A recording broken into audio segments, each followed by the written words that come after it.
Assalamualaikum. Perkenalkan, nama saya Putri Anggitasari dengan nomor NIM 2101420013 dari Prodi Pendidikan Bahasa dan Sastra Indonesia. Video ini sengaja saya buat untuk memenuhi tugas pada mata kuliah Psikologi Pendidikan.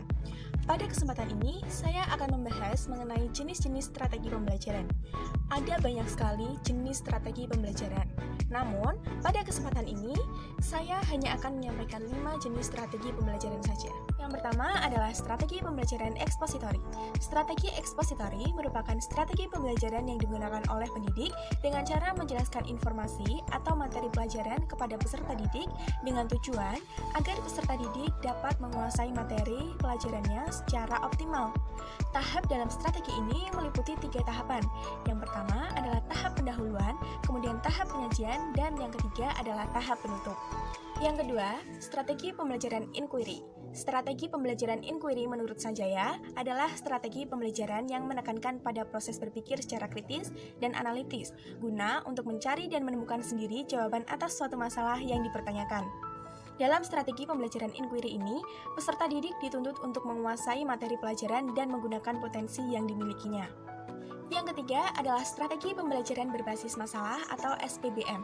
Strategi ini merupakan rangkaian aktivitas pembelajaran yang dipusatkan kepada proses penyelesaian masalah atau problema secara ilmiah. SPBM ini memiliki 3 karakteristik penting. Yang pertama, SPBM merupakan rangkaian aktivitas pembelajaran. Artinya, peserta didik aktif dalam berkomunikasi, berpikir, mencari dan mengolah data, serta menyimpulkan. Yang kedua, aktivitas pembelajaran dipusatkan untuk menyelesaikan masalah. Dan yang ketiga, pemecahan masalah dilakukan dengan menggunakan pendekatan berpikir secara ilmiah, yaitu proses berpikir deduktif dan induktif. Proses berpikir tersebut dilakukan secara sistematis dan empiris atau didasarkan pada data dan fakta. Yang keempat adalah strategi pembelajaran kooperatif. Strategi pembelajaran kooperatif merupakan strategi pembelajaran yang dalam penerapannya mengarahkan peserta didik untuk bekerja sama dalam kelompok-kelompok kecil, dan kelompok-kelompok yang beroleh mencapai tujuan pembelajaran akan mendapatkan penghargaan. Yang kelima atau yang terakhir adalah strategi pembelajaran afektif. Strategi ini merupakan rangkaian kegiatan pembelajaran yang menitikberatkan pada pembentukan sikap yang positif pada diri peserta didik yang dilakukan dengan cara menghadapkan peserta didik pada situasi yang mengandung konflik atau situasi yang problematis. Melalui situasi tersebut, diharapkan peserta didik bisa mengambil keputusan berdasarkan nilai yang dianggapnya baik. Nah, berikut ini adalah salah satu contoh atau simulasi penerapan strategi pembelajaran di dalam pembelajaran bahasa dan sastra Indonesia. Salah satu strategi pembelajaran yang saya ambil sebagai contoh adalah strategi pembelajaran kooperatif dengan model jigsaw. Berikut ini adalah simulasinya. Assalamualaikum warahmatullahi wabarakatuh. Selamat pagi murid-murid semua. Bagaimana kabar kalian hari ini? Ya, nah, pada pertemuan kali ini kita akan melakukan kegiatan analisis unsur-unsur intrinsik yang ada di dalam cerpen. Nah, sebelumnya kalian pasti sudah tahu kan apa yang dimaksud dengan cerpen? Nah, di dalam cerpen ini terdapat unsur-unsur yang membangun, yaitu unsur intrinsik dan juga unsur ekstrinsik. Nah, namun pada kesempatan kali ini kita hanya akan membahas atau fokus pada unsur-unsur intrinsiknya saja yang meliputi tema, alur, tokoh, latar, penokohan, dan juga sudut pandangnya. Nah, Ibu akan membagi kalian menjadi 6 kelompok besar dengan masing-masing anggotanya berjumlah 5 orang ya.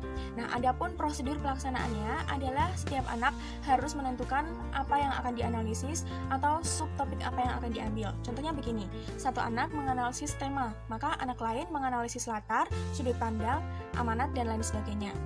Nah, setelah setiap anggota kelompok menentukan subtopik apa yang akan dibahas, anggota kelompok tersebut harus keluar dari kelompok aslinya untuk bergabung dengan anggota kelompok lain yang membahas subtopik yang sama yang disebut dengan kelompok ahli. Nah, contohnya begini. Satu anak membahas mengenai tema.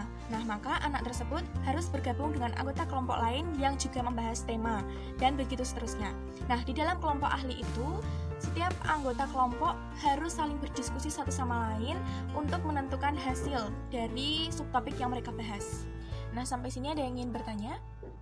Nah, baik, kalau tidak ada yang ingin ditanyakan, Ibu akan membagikan teks cerpen yang akan kalian analisis. Ya.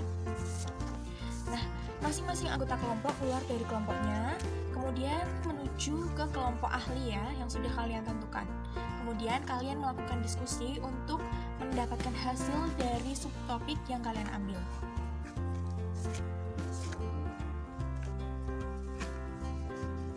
Nah, Ibu rasa sudah cukup ya diskusinya. Sekarang masing-masing anggota dari kelompok ahli kembali lagi ke kelompok asli kalian, kemudian membagikan hasil yang kalian dapat dalam diskusi kelompok ahli tadi ya. Nah, untuk mengakhiri pertemuan kita pada pagi hari ini, Ibu akan memberikan sedikit kuis untuk kalian sebagai penutup dalam materi yang kita bahas pada pagi hari ini. Nah, sekian ya. Terima kasih. Wassalamualaikum warahmatullahi wabarakatuh. Nah, sekian pemaparan materi dari saya mengenai jenis-jenis strategi pembelajaran dan juga contoh pengaplikasiannya di dalam pembelajaran bahasa Indonesia, terutama pada analisis unsur-unsur intrinsik cerpen. Nah, semoga video ini dapat bermanfaat untuk kalian. Terima kasih sudah menonton. Wassalamualaikum warahmatullahi wabarakatuh.